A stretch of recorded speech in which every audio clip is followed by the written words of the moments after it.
दोस्तों पुराने वीडियो में दोस्तों द टिकटॉक जुड़वालो तरीका रावल दोस्तों पर टिकटॉक दोस्तों जुड़ के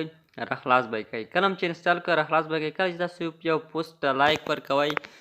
लाइक बनना लेवता तबवाई तासो अकाउंट जोड़ कई अकाउंट जोड़ल पर वाला से प्लान प्रोफाइल बंद में दोस्तों क्लिक करता हले कलम च प्रोफाइल बंद क्लिक हुआ सर बस साइन आ बंद में क्लिक हले साइन आन बंद च कल दोस्तों साइन आ बंद क्लिक हो तो कता सुमख के अकाउंट जोड़ करे लगे बंद क्लिक हुआ हले जीमेल सर वसल क्लिक करना मी नराश पर गूगल باندې د کلیک ورته واخلئ ټویټر سره هم کولی شئ فیسبوک سره هم خو تاسو له ګوګل سره وکړئ خپل جیمیل به درته راشي او یو جیمیل ترې انتخاب کړئ او دوستانو کله مو چې جیمیل انتخاب کړئ را به شئ په دغه ځای کې به تاسو خپله د زیږېدو نیټه ورکړئ کال به ورکړئ او ورځ به ورکړئ او میاشت په کوم کال کومه ورځ کومه میاشت زیږېدلې هغه به تاسو دغه ځای کې ورکړئ تاسو باید ځان پکې 18 کلن کړئ که 18 کلن نه کړئ نو بیا تاسو نشئ کولی چې ټیک ټاک جوړ کړئ او بیا به راشئ په دا نیکسټ باندې به ورته کلیک وهلی په دې کې به دوستانو اوس د زموږ اکاونټ جوړ شي دلته تاسو څخه یو نیکنم وغواړئ خپل نیکنم تاسو ورته ورکړئ هر ډول نیکنم چې تاسو ورکوئ زه راځم خپل نوم ورته ورکوم دوستانو په دغه ځای کې تاسو هم کولی شئ چې هر ډول نیکنام یې ورته ورکړئ ما په خپله نوم ورکړ او تخلص مې هم ورکړی را به شئ په د لاندې اپشن باندې به ورته کلیک وهلی کنټینیو به یې کوئ کله مو چې کنټینیو کوئ دغه به راشئ دغه پرمیشن به ورته الاو کوئ او بیا به راشئ په اوکې باندې به کلیک وهلی د تاسو ټیک ټاک کې به اکاونټ جوړ شي او اوس به په دې کې موږ څنګه ویډیو اپلوډوو دغه تاسو ته ملګري هم راځي کولی شي دغه هم در سره فالو کوئ او دلته به اوس تاسو کتلی شئ خپل پروفایل به هم اوس وګورئ او دغه در سره فالو کوئ تاسو که فالو کوئ هم تاسو خوښه او که نه کوئ هم تاسو خوښه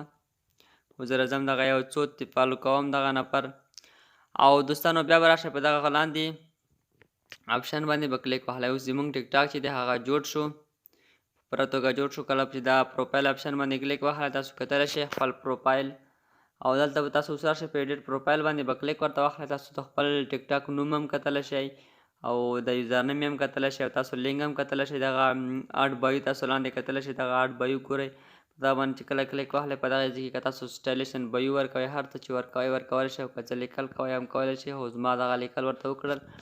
تاسو هم کولی شئ چې همدغه ډول ته لیکل ورته په دغه ټایټل کې وکړئ اتیا حروفو څخه باید زیات نه وي نو بیا یې نه مني دغه ټیک ټاک کله مو چې اتیا حروفه لیکل ورته وکړل را به شئ په د پاس سیو باندې به کلیک واخلئ او دغه به هم دغه ځای کې ورته سیو شي لاندې برخې ته راځو دلته کولی شئ انسټاګرام هم اضافه کړئ او یوټیوب چینل هم اضافه کړئ خو زه نه غواړم اوس وخت کې ور اضافه کړم او پروفایل باندې هم کولی شئ چې هغه د پروفایل هم ورته چینج کړئ په دې کې به موږ څنګه ویډیوګانې جوړوو څنګه به ویډیوګانې اپلوډوو تاسو ته به صرف د ویډیو اپلوډولو طریقه وښیم نوره طریقې به تاسو ته راتلونکي ویډیوګانو کې وښیم تاسو به راشئ یو تصویر خرته چې وي هغه به ورته انتخاب کړئ یا ویډیو زه مثلا راځم یوه ویډیو ورته راخلم غواړم چې دغه ویډیو په دغه ټیک ټاک کې اپلوډ کړم دغه ویډیو باندې زه کلیک ورته اخلم او کله مو چې ویډیو دوستانو راواخیستله نو تاسو کولی شئ چې دې سره ډېر څه ولیکئ نو زه راځم دغه ویډیو باندې او دلته تاسو کولی شئ چې په دې کې دلته ډېر نور سټینګونه هم وکړئ او دغه د پس ټایټل کې هم ورته څه لیکئ خو زه نه لیکم غواړم پوسټ یې کړم صرف نور ویډیوګانې به تاسو لپاره بیا طریقې وښیم چې څنګه په دې کې ویډیوګانې جوړولی شو تاسو کتلی شئ دلته 80% اوس دغه روانه ده او دغه اپلوډېږي زما ټیک ټاک آی ډی ته نو دغه ویډیو اوس اپلوډېږي تاسو ته زه اوس در وښیم چې دغه ویډیو کله اپلوډ شي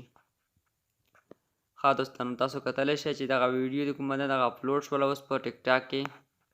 زما له ټیک ټاک آی ډی څخه دغه اپلوډ شو دغه آی ډي نوې ده اوس مې جوړه کړه تاسو کتلی شئ چې کتلی هم نه ده دغه تاسو کتلی شئ اوس به ویډیو لایک هم اخلي او پلی کولی شم او خلک هم تاسو پکې فالو کولی شئ ځکه چې د زموږ اکاونټ په ټیک ټاک کې اوس جوړ شو نو دوستانو دغه ویډیو تر همدې ځایه که ویډیو مو د سره لایک کړئ زما د ټیک ټاک آی ډي لینک په ډسکرپشن کې دی هیله ده دا هم در سره فالو کړئ د نورو ویډیو لپاره چې زه به راځم ستاسو په خدمت کې د الله